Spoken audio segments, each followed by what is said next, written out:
김영란 위원장님의 인사 말씀이 있겠습니다.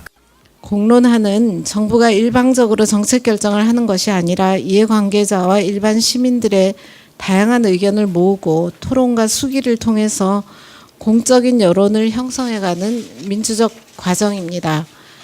먼저 공론화위원회는 다양한 의견을 가진 35명의 이해관계자와 전문가들이 모여서 우리 교육의 미래 비전과 방향성에 대한 깊은 논의와 주어진 공론화 범위에 대한 열띤 토론을 거친 끝에 지난 6월 20일 최종적으로 4개의 대입제도 개편 공론화 의제를 확정하였습니다. 국민대 토론회는 이렇게 선정된 공론화 의제를 국민 여러분께 공개적으로 소개하고 국민 여러분의 의견을 폭넓게 수렴하기 위한 국민 참여형 공론화 절차입니다. 국민대 토론회를 통해서 공론화 의제에 대한 국민들의 궁금증을 풀어드리고 국민들의 다양한 의견을 객관적 중립적 입장에서 공정하면서도 폭넓게 수렴하고자 합니다. 대학 입학 전형 계획은요, 고등교육법에 의해서 3년 예고제로 이제 시행이 됩니다. 수시 모집은 총 6회 지원 기회가 주어지고요. 정시 모집은 3회 지원 기회가 주어집니다. 교과가 차지하고 있는 비중이 줄어들고 있고요. 그리고 종합 전형에 관련된 부분이 상대적으로 많이 10% 정도 늘어나고 있습니다. 이렇게 구분이 되어 있는 것은 세 가지로 구분이 됩니다. 첫 번째가 학생부와 수능 위주 전형에 대한 비율을 한 가지, 그 다음에 수능 평가 방법에 대한 견지점 한 가지, 그리고 세 번째는 수능 최저학력 기준을 어떻게 활용하냐에 대한 여부에 대해서 이렇게 세 가지로 의제를 구분할 수 있습니다. 그에 상응하는 대가를 얻을 수 있다는 그런 공정한 교육제를 통해서 꿈과 미래를 실현할 수 있는 그러한 교육 방향으로 가야 된다. 그렇게 생각을 하고요. 2015년 교육과정이 혹시 문제 있다고 생각하시지는 않습니까? 현장은 지금 혼란 상태입니다. 2015년 교육과정을 진행해야 되는 학교 선생님도 그걸 받아들여야 되는 학부모들도 혼란 상태에 있습니다. 나중에 음악에 관심이 있거나 체육에 관심이 있다가 뒤늦게 다른 진로를 찾아서 공부를 하겠다고 하시는 분들도 계시거든요.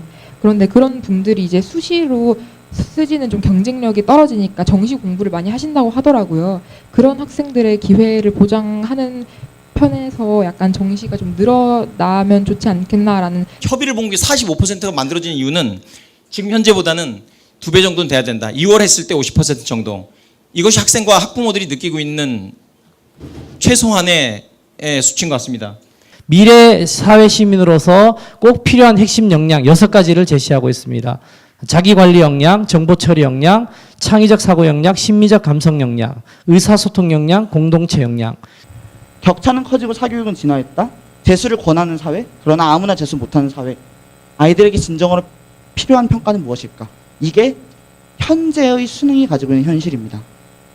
바로 상위권 학생들은 지금 제가 볼 적에 과도한 변별을 위해서 목숨 걸고 공부하고 있다고 볼 수 있고요. 또 하나 혹시 적성 검사를 하고 아실지 모르겠는데요. 수능 성적 향상이 더 이상 어려운 고등학교 3학년 교실의 많은 학생들이 수능에 대한 탈출구로 적성 검사를 또 준비하고 있습니다. 중위권 학생들은 적성 검사를 준비하고 있고요. 하위권 학생들은 어떨까요? 한 연구 통계에 보면은 동아일보 기사입니다. 고교생의 60%가 수포자라고 얘기를 합니다. 기존의 제도를 좀 유지하면서 보완해 나가자, 이런 입장이라는 걸 먼저 말씀을 드리겠습니다. 앞으로 우리나라가 미래 교육을 접근할 때 과연 어떻게 대학 입시와 접근할 것인가, 여기에 좀 더 많은 초점을 가지고 저희가 이 시나리오를 도출하게 되었습니다. 공론화 의제 3의 이 비율 조정은 대학에 맡겼으면 좋겠다.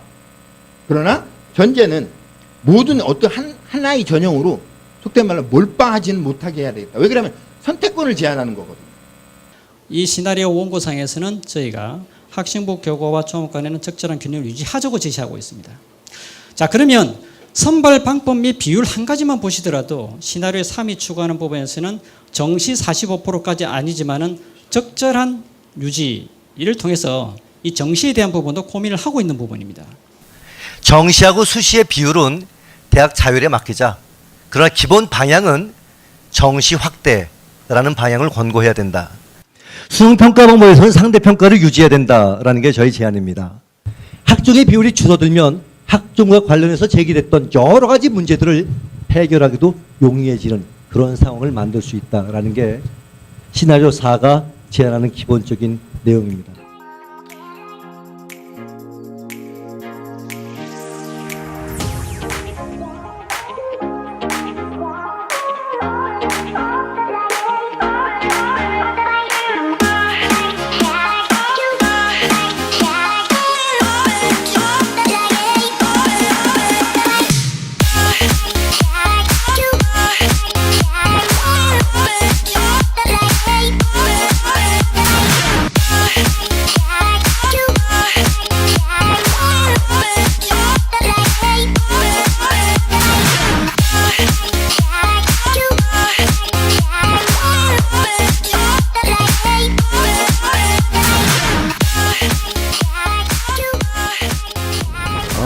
제가 생각하는 대입제도는 아무래도 뭐 수시 학생부 종합 전형도 그렇고 또 정시 전형도 그렇고 다 타당성이 있고 필요한 전형이라고 생각을 합니다. 그런데 그게 균형이 필요한데 현재의 대입제도는 수시가 지나치게 거의 80%에 육박하는 수준에 이르러 있기 때문에 정시 전형이 어느 정도 균형을 맞추기 위해서 의제 1번에서 주장하는 45% 이상은 정시 전형으로 좀 선발을 했으면 좋겠다라는 생각이 듭니다.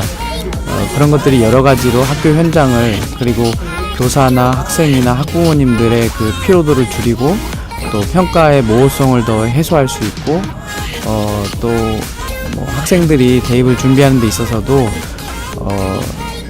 더 유리한 전형이 아닐까 생각을 합니다.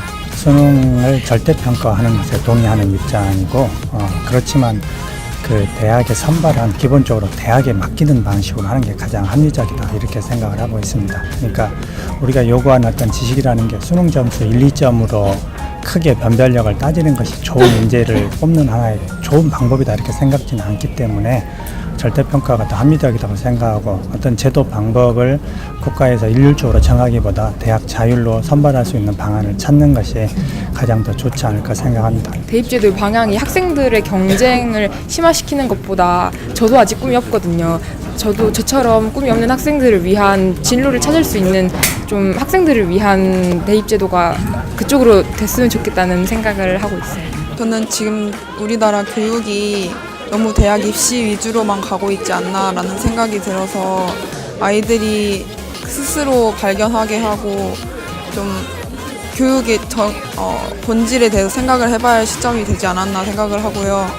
그것에 대한 이제 2015 교육과정이 그런 식으로 많이 바뀌었는데 평가 부분에 있어서 지금 이대로 수능과 수시가 간다면 2015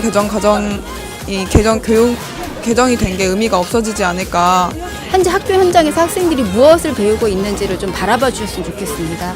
각 의제별로 학생들이 학교 현장에서 느끼는 것들, 학생들이 배우는 가치관이 무엇인지를 좀 바라봐 주시고 현장에서 학생들이 좀 제대로 가치관을 배울 수 있는 그런 교육 제도를 만들어 주셨으면 좋겠습니다.